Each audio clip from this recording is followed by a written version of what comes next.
తెలుసుకుంటాడు ఆయన. కానీ ఎందుకు నోరు మెదపలేదో నాకు అర్థం కావట్లేదు. అంటే శ్రీకాంత్ ఇప్పుడు అక్కడ ఇప్పుడు మళ్ళీ కాదండి, శ్రీకాంత్ గారి బెయిల్ రద్దు కానీ, మీ మీద ఆర్టికల్స్ రావటం కానీ, మీ మీద దుష్ప్రచారం, వీడియోలు లీకు, వీటన్నీ ఆ నాయకుడికి తెలిసి జరిగి ఉంటాయంటారా, తెలియకుండా జరిగి ఉంటాయా? సార్ అవి తెలిసి జరిగాయా తెలియకుండా జరిగాయా అయితే నాకు తెలియదు. కానీ ఆయన క్యారెక్టర్ అయితే నమ్మిన వాళ్ళ కోసం ప్రాణం ఇచ్చే క్యారెక్టరే కానీ మోసం చేసే క్యారెక్టర్ అయితే కాదు సార్. అది మాత్రం చెప్పగలను.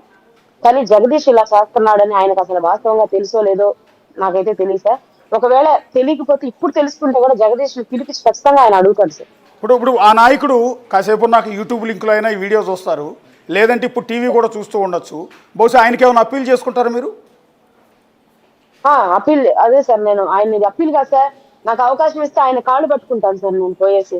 నాకు కావాల్సింది ఏంటంటే ఇప్పుడు ఎంక్వైరీ అంటున్నారు కదా సార్, అవునండి. ఈ జగదీష్ వల్ల రంగంతా ఆయన మీద రోజు ఇప్పుడు ఈనాడులో పొద్దున వచ్చిందంట, వేరే వాళ్ళు ఫోన్ చేసి చెప్పారు. ఎస్కేప్ లో ఉన్నప్పుడు దండాలు నడిపాడు జగదీష్ అనే పెట్టుకొని, ఆయన 200 మందిని పెట్టుకొని ఇచ్చేసాడు. అవన్నీ వాస్తవాలు కాదు సార్. ఆయన లాస్ట్ ఎలక్షన్స్ అప్పుడు మాత్రమే జగదీష్ ని పిలిపించి మాట్లాడాడు.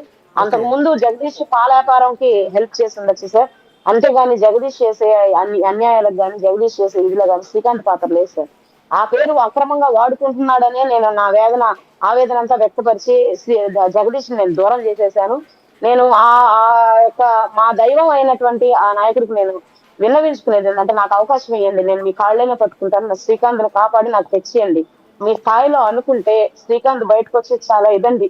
సీఎం గారు ఆయనకి క్షమాభిక్ష పెట్టే అధికారం ఉంది, గవర్నర్ గారికి ఉంది. నా ప్రేమను బతికించండి. మీ రాజకీయాల్లోకి మేము ఎంటరాము, మీ రాజకీయాల్లోకి మేము రాము, అసలు మాకు వద్దు, మేము ఇక్కడి నుంచి వెళ్ళిపోయేదానికి సిద్ధంగా ఉన్నాం, మేము వెళ్ళి ఎక్కడైనా హ్యాపీగా ఏదో ఒక పని చేసుకొని బతుకుతామండి. నాకు శ్రీకాంత్ ని క్షేమంగా తెచ్చివ్వండి చాలు. నిన్నటి నుంచి నాకు ములాఖాతు కూడా ఇవ్వలేదు. శ్రీకాంత్ వాళ్ళ అన్న పొద్దుటి నుంచి జైలు దగ్గరే ఉన్నాడు. శ్రీకాంత్ ని కాపాడి నాకు తెచ్చివ్వండి. శ్రీకాంత్ ని అన్యాయంగా లోపలే పెట్టే కుట్రలు జరుగుతున్నాయేమో నాకు అర్థం కావట్లేదు. వాటిలన్నిటి మీద ఈ కుటుంబ ప్రభుత్వంలో నాయకులు, ఆయన దగ్గర లబ్ధి పొందిన వాళ్ళందరూ కూడా స్పందించండి అని నేను వేడుకుంటున్నాను.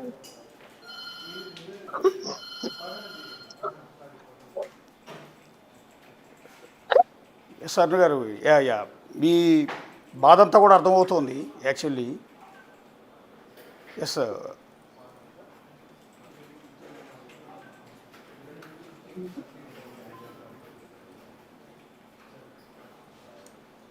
ఒకసారి ఆవిడ జగదీష్ నన్ను చంపేంత వరకు కూడా జగదీష్ నిద్రపోడండి. ఎన్ని అలిగేషన్స్ చేయించాడు ఇప్పటికి, ఓకే, ఎన్ని అలిగేషన్స్, ఎన్ని పిటిషన్లు పెట్టాడు. ఎంటైర్ డిపార్ట్మెంట్ మొత్తంలో నన్ను ఎదవం చేశాడు, శ్రీకాంత్ ని ఎదవం చేశాడు.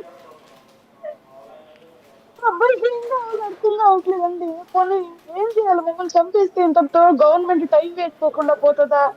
జైల్లో అది బయట నన్ను చంపేయమని చెప్పండి.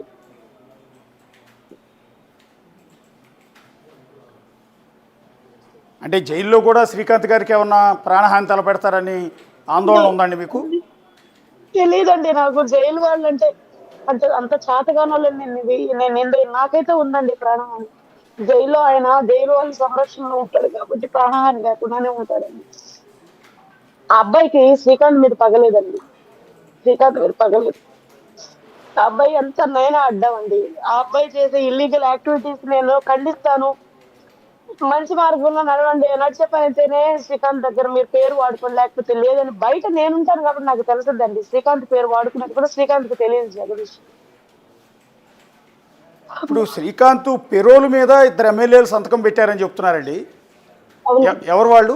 పెరోల్ మీద పెట్టలేదండి, వాళ్ళు రెఫరెన్స్ లెటర్ మాత్రమే ఇచ్చారు. యా యా అదే రిఫరెన్స్ లెటర్ ఇచ్చింది ఎవరండి? నేను చెప్పనండి, మీరు హోమ్ లో వెరిఫై చేసుకోండి, అది నేను చెప్పనండి. నాకు భయం వేస్తుందండి, అంటే నాకు భయం వేస్తుంది, అర్థం చేసుకోండి. అంటే నిన్నటి నుంచి అటు సెక్రటేరియట్లో కూడా దీని గురించి డిస్కషన్ జరుగుతుందండి. నిన్న హోంమంత్రి అనిత గారు కూడా రివ్యూ చేశారు. ఆవిడ అంటున్నది ఏంటంటే, నా నోటీసులో లేకుండానే ఒక 2 ఎమ్మెల్యేల సిఫార్సుతో పెరోల్ లెటర్ వచ్చింది, దాని మీద హోంశాఖ సెక్రటరీ పెరోల్ మంజూరు చేసేశారు, ఇది నాకు తెలియకుండా జరిగింది అనేది ఆవిడిస్తున్న వివరణ. దాని మీద ఎంక్వైరీ కూడా ఆదేశించారు. ఒకసారి ఎమ్మెల్యే గారు 2 ఎమ్మెల్యే గారు ఇచ్చిన లెటర్ మీద హోంమంత్రి అనిత గారే సర్క్యులేట్ రాశారండి. ఆమె సంతకం, ఆమె స్టాంప్ ప్యాడ్ వేసి ఉంటారండి. మరి నోటీస్ లో లేకుండా ఎలా సర్క్యులేట్, నా నోటీస్ లో రాకుండా నేను ఎలా ఫైల్ సర్క్యులేట్ చేస్తానండి? ఎందుకు అదే అండి నేను చెప్పేది. ఇప్పుడు ఇవన్నీ కూడా ఎందుకు నడుస్తున్నాయి? అసలు శ్రీకాంత్ చేసిన అన్యాయం ఏంటండి అసలు? కూటమి ప్రభుత్వానికి హెల్ప్ చేయడమే అన్యాయం చేసినట్ట. అంటే కూటమి ప్రభుత్వానికి హెల్ప్ అంటే ఏం చేశాడండి? బేసిక్గా ఆయన మీద ఒక రౌడీ షీట్ ఉంది, ఒక మర్డర్ కేసు ఉంది శ్రీకాంత్ మీద. కూటమి ప్రభుత్వానికి లేకపోతే తెలుగుదేశం పార్టీకి ఆయన ఏం చేశాడు అంటే నాకు అర్థం కాని విషయం. అంటే జనాలందరికి వచ్చే డౌట్ అడుగుతున్నాను నేను. జగదీష్ పార్టీ చేంజ్ అయిపోయాడండి అప్పుడు. చాలా మందితో, అంటే దాదాపుగా ఒక 1000 మందితో ఆ అబ్బాయి పార్టీ చేంజ్ అయిపోయాడండి. పార్టీ ఏమయ్యాడండి? తెలుగుదేశంలోంచి వైసీపీలోకి వెళ్ళిపోయాడు. నాగాల ప్రభాకర్ రెడ్డి సమక్షంలో 1000 మందితో జాయిన్ అయ్యాడండి అప్పుడు. ఓకే. హలో హలో హలో ఈయన శ్రీకాంత్ 1000 మందితో ఆదాల ప్రభాకర్ రెడ్డి గారి సమక్షంలో వైసీపీలో చేరారు. జగదీష్ చేరారు. Okay okay. ఆదాల ప్రభాకర్ రెడ్డి సమక్షంలో చేరాడు. ఓకే. చేరిన అతన్ని ఎలక్షన్స్ ముందో తర్వాత ఏదైతే ఉన్నాడో రిటర్న్ రావాలన్న ప్రాసెస్ లో నాకు శ్రీకాంత్ హెల్ప్ చేయాలని ఒక నాయకుడు జైలు దగ్గరికి వెళ్ళి ములాఖాత్ పెట్టి అడిగిన వెంటనే శ్రీకాంత్ పంపించాడు. ఓకే. నేను చెప్తున్నానండి, నేను బల్ల బుద్ధి చెప్తున్నాను అందరికి, ఛానల్స్ వాళ్ళకి, పత్రికల వాళ్ళు అందరూ చెప్తున్నాను. శ్రీకాంత్ దుర్మార్గుడు కాదండి. ఓకే. శ్రీకాంత్ కి రాజకీయాలంటే చాలా ఇంట్రెస్ట్, చాలా అభిమానం ఉందండి ఆయనకి ఒక నాయకుడి మీద. ఆ నాయకుడు ఏ పార్టీలో ఉన్నా గొడ్డు కష్టం చేసేటువంటి వ్యక్తిత్వం ఉందండి. ఓకే. నేను అడుగుతున్నానండి హోంమంత్రి గారిని, హోంమంత్రి గారు మీ ఛాంబర్ కి ఒక పెద్ద నాయకుడు వచ్చి ఓకే ఆయన నాకు హెల్ప్ చేశాడు, ఎలక్షన్ చేయడానికి హెల్ప్ చేశాడు, ఆయన్ని బయటకు తేడానికి మీరు హెల్ప్ చేయండి అని ఒక ఫైల్ మీకు ఇచ్చారండి. అది నిజం కాదా అని అడుగుతున్నానండి నేను. అవన్నీ మీరు ఎందుకు వాస్తవాలు దాచిపెడుతున్నారండి? ఈ రోజు సమస్య వచ్చిందని నేను కానీ శ్రీకాంత్ వాళ్ళ ఫాదర్ కానీ ప్రిన్సిపల్ సెక్రటరీ గారు సంతకం పెట్టేసుకొని ఏమైనా ఆర్డర్ తెచ్చావా అండి నేను అడుగుతున్నాను. కాదే. అంటే ఆ పెద్ద నాయకుడే డైరెక్ట్ గా ఫైల్ తీసుకెళ్లి అనిత గారి దగ్గరికి వెళ్ళి పెట్టారు.